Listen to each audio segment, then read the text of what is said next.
ಎಲ್ಲರಿಗೂ ನಮಸ್ಕಾರ. ಎಲ್ಲ ಪೋಷಕರು ತಮ್ಮ ಮಕ್ಕಳು ಸದೃಢ ದೇಹದೊಂದಿಗೆ ಆರೋಗ್ಯಕರವಾಗಿರಬೇಕೆಂದು ಬಯಸುತ್ತಾರೆ.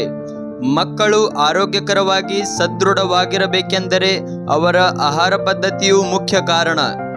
ಮಕ್ಕಳು ಉದ್ದವಾಗಿ ದಷ್ಟಪುಷ್ಟವಾಗಿ ಬೆಳೆಯಬೇಕು ಎಂದರೆ ಅವರಿಗೆ ಎಂತಹ ಆಹಾರಗಳನ್ನು ನೀಡಬೇಕೆಂದು ಇವತ್ತಿನ ವಿಡಿಯೋದಲ್ಲಿ ತಿಳಿದುಕೊಳ್ಳೋಣ. ಬನ್ನಿ ಗೆಳೆಯರೇ. ಆರೋಗ್ಯ ಹಾಗೂ ದೈಹಿಕ ಬೆಳವಣಿಗೆಗೆ ಮಕ್ಕಳಿಗೆ ಸರಿಯಾದ ಪೋಷಕಾಂಶಗಳು ಇರುವ ಆಹಾರವು ಅಗತ್ಯವಾಗಿರುವುದು. ಇಂತಹ ಆಹಾರಗಳ ಬಗ್ಗೆ ಪೋಷಕರು ಗಮನಿಸಬೇಕು. ಮಕ್ಕಳ ಬೆಳವಣಿಗೆಯಲ್ಲಿ ಆಹಾರವು ಪ್ರಮುಖ ಪಾತ್ರ ವಹಿಸುವ ಜೊತೆಗೆ ಅವರ ಆರೋಗ್ಯ ಕೂಡ ಕಾಪಾಡುವುದು. ಕೆಲವು ಪೋಷಕರಿಗೆ ತಮ್ಮ ಮಕ್ಕಳು ಎತ್ತರವಾಗಿ ಬೆಳವಣಿಗೆ ಆಗುವುದೇ ಇಲ್ಲ ಎನ್ನುವ ನೋವು ಇರಬಹುದು. ಆದರೆ ಇಲ್ಲಿ ಆನುವಂಶೀಯತೆಯು ಪ್ರಮುಖ ಪಾತ್ರ ವಹಿಸುವುದು. ತಂದೆ ತಾಯಿ ತುಂಬಾ ಸಣಕಲು ಜೀವ ಹೊಂದಿದ್ದರೆ ಆಗ ಮಕ್ಕಳಲ್ಲಿ ದೊಡ್ಡ ಮಟ್ಟದ ಬೆಳವಣಿಗೆ ಆಗದು. ಅದೇ ರೀತಿಯಲ್ಲಿ ಮಕ್ಕಳ ಆಹಾರದಲ್ಲಿ ಇರುವ ಪೋಷಕಾಂಶಗಳು ಕೂಡ ಇಲ್ಲಿ ಮಹತ್ವದ ಪಾತ್ರ ವಹಿಸುವುದು. ಪೋಷಕಾಂಶಗಳು ಮಕ್ಕಳ ದೇಹಕ್ಕೆ ಸರಿಯಾಗಿ ಸಿಕ್ಕಿದರೆ ಆಗ ಅವರ ಮೂಳೆಗಳ ಬೆಳವಣಿಗೆ ಆಗಿ ಎತ್ತರದಲ್ಲೂ ಬೆಳವಣಿಗೆ ಆಗುವುದು.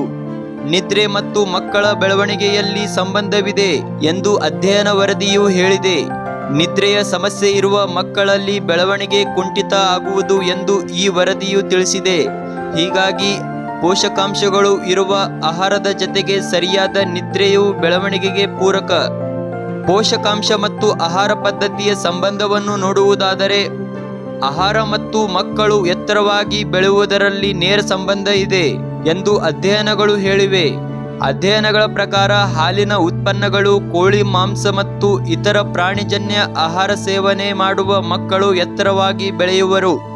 ಒಳ್ಳೆಯ ಉದ್ದ ಇರುವ ವ್ಯಕ್ತಿಯು ತುಂಬಾ ಬಲಿಷ್ಠ ಹಾಗೂ ಆತ್ಮವಿಶ್ವಾಸದಿಂದ ಇರುವಂತೆ ಕಾಣುವರು. ಮಹಿಳೆಯರು 18 ವರ್ಷ ತನಕ ಎತ್ತರದಲ್ಲಿ ಬೆಳವಣಿಗೆ ಆಗುವರು.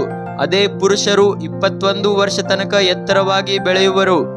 ಈ ವಯಸ್ಸಿಗೆ ಬಂದ ವೇಳೆ ತಮ್ಮ ಮಕ್ಕಳು ಉದ್ದವು 5 ಅಡಿ 6 ಅಥವಾ 5 ಅಡಿ 7 ಇರಬೇಕು ಎಂದು ಬಯಸಿದರೆ ಆಗ ಕೆಲವು ಆಹಾರಗಳನ್ನು ನೀವು ತಪ್ಪದೇ ಮಕ್ಕಳಿಗೆ ನೀಡಬೇಕು.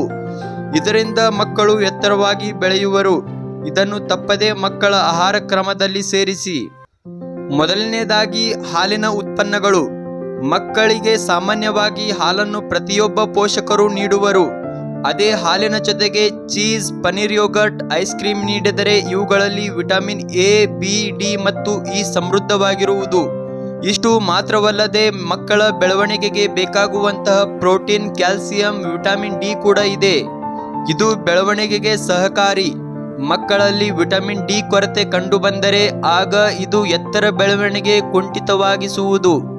ಮಕ್ಕಳು ಪ್ರೌಢಾವಸ್ಥೆಗೆ ತಲುಪಿದ ವೇಳೆ ಅವರಿಗೆ ಕ್ಯಾಲ್ಸಿಯಂ ಸೂಕ್ತ ಪ್ರಮಾಣದಲ್ಲಿ ಸಿಗಬೇಕು.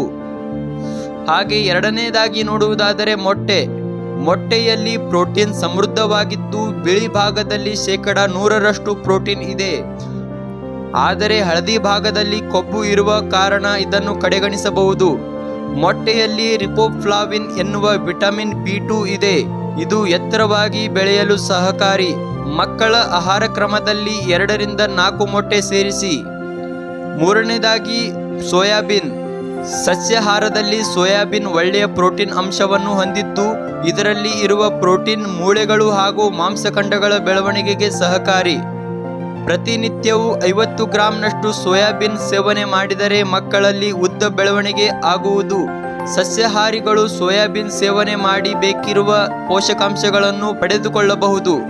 ನಾಲ್ಕನೇದಾಗಿ ಹಸಿರೆಲೆ ತರಕಾರಿಗಳು. ಹಸಿರೆಲೆ ತರಕಾರಿಗಳಲ್ಲಿ ಉತ್ತಮ ಪ್ರಮಾಣದ vitamin A, vitamin C, vitamin K, ನಾರಿನಾಂಶ, ಫಾಲಟೆ, ಮೆಗ್ನೀಸಿಯಂ, ಕಬ್ಬಿಣಾಂಶ, ಪೊಟ್ಯಾಸಿಯಂ ಮತ್ತು ಕ್ಯಾಲ್ಸಿಯಂ ಇದೆ.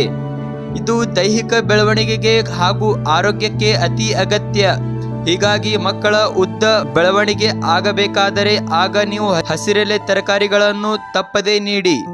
ಐದನೇದಾಗಿ ಬಾಳೆಹಣ್ಣು. ಮಕ್ಕಳ ಆಹಾರ ಕ್ರಮದಲ್ಲಿ ಬಾಳೆಹಣ್ಣು ಸೇರಿಸಿ. ಅದು ಅವರು ಉದ್ದವಾಗಿ ಬೆಳೆಯಲು ನೆರವಾಗುವುದು. ಬಾಳೆಹಣ್ಣಿನಲ್ಲಿ ಪೊಟ್ಯಾಸಿಯಂ, ಮೆಗ್ನೀಸಿಯಂ, ಕ್ಯಾಲ್ಸಿಯಂ, ಕರಗುವ ನಾರಿನಾಂಶ, vitamin B6, vitamin C, vitamin A ಹಾಗೂ ಆರೋಗ್ಯಕಾರಿ ಪ್ರಿಬಯೋಟಿಕ್ಗಳು ಇವೆ. ಇದನ್ನು ತಪ್ಪದೆ ಮಕ್ಕಳ ಆಹಾರ ಕ್ರಮದಲ್ಲಿ ಸೇರಿಸಬೇಕು. ಆರನೇದಾಗಿ ನೋಡುವುದಾದರೆ ಮೀನಿನಲ್ಲಿ ಇರುವ ಒಮೆಗಾ 3 ಕೊಬ್ಬಿನಾಮ್ಲವು ಮಕ್ಕಳು ಎತ್ತರವಾಗಿ ಬೆಳೆಯಲು ಸಹಕರಿಸುವುದು. 100 ಗ್ರಾಂ ಸಾಲ್ಮನ್ನಲ್ಲಿ 2.3 ಗ್ರಾಂನಷ್ಟು ಒಮೆಗಾ 3 ಕೊಬ್ಬಿನಾಮ್ಲವಿದೆ. ಅದೇ ರೀತಿಯಲ್ಲಿ ಕಬ್ಬಿಣಾಂಶ, ಕ್ಯಾಲ್ಸಿಯಂ, ಫಾಸ್ಫರಸ್, ಸೆಲೆನಿಯಂ ಮತ್ತು ವಿಟಮಿನ್ಗಳು ಇವೆ. ಅಧ್ಯಯನಗಳ ಪ್ರಕಾರ ಒಮೆಗಾ 3 ಕೊಬ್ಬಿನಾಮ್ಲವು ಮಕ್ಕಳ ಬೆಳವಣಿಗೆಗೆ ಹಾಗೂ ಸಂಪೂರ್ಣ ದೈಹಿಕ ಆರೋಗ್ಯ, ನರಗಳ ಕಾರ್ಯ, ಹೃದಯದ ಆರೋಗ್ಯ ಮತ್ತು ಪ್ರತಿರೋಧಕ ವ್ಯವಸ್ಥೆಯಲ್ಲಿ ಪ್ರಮುಖ ಪಾತ್ರ ವಹಿಸುವುದು. 7ನೇದಾಗಿ ನೋಡುವುದಾದರೆ ಪಿಷ್ಟ ಮತ್ತು ಧಾನ್ಯಗಳು. ದೇಹದಲ್ಲಿ ಶಕ್ತಿ ಉತ್ಪಾದಿಸಲು ಪಿಷ್ಟ ಮತ್ತು ಧಾನ್ಯಗಳ ಅಗತ್ಯ.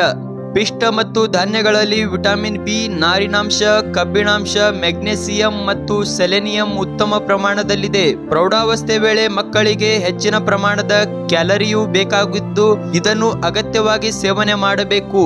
ಕುಚ್ಚಲಕ್ಕಿ, ಜೋಳ, ಇಡಿಗೋಧಿ ಮತ್ತು ಇಡೀ ಧಾನ್ಯಗಳ ಪಾಸ್ತಾವು ಬೆಳವಣಿಗೆಗೆ ಸಹಕಾರಿ. ಮಕ್ಕಳ ಬೆಳವಣಿಗೆಗೆ ಆದಷ್ಟು ಇಂತಹ ಆಹಾರಗಳನ್ನು ನೀಡಿ. ಈ ವಿಡಿಯೋ ನಿಮಗೆ ಇಷ್ಟವಾಗಿದ್ದರೆ ಲೈಕ್ ಮಾಡಿ, ಶೇರ್ ಮಾಡಿ ಮತ್ತು ಸಬ್ಸ್ಕ್ರೈಬ್ ಮಾಡುವುದನ್ನು ಮರೆಯಬೇಡಿ. ಧನ್ಯವಾದಗಳು.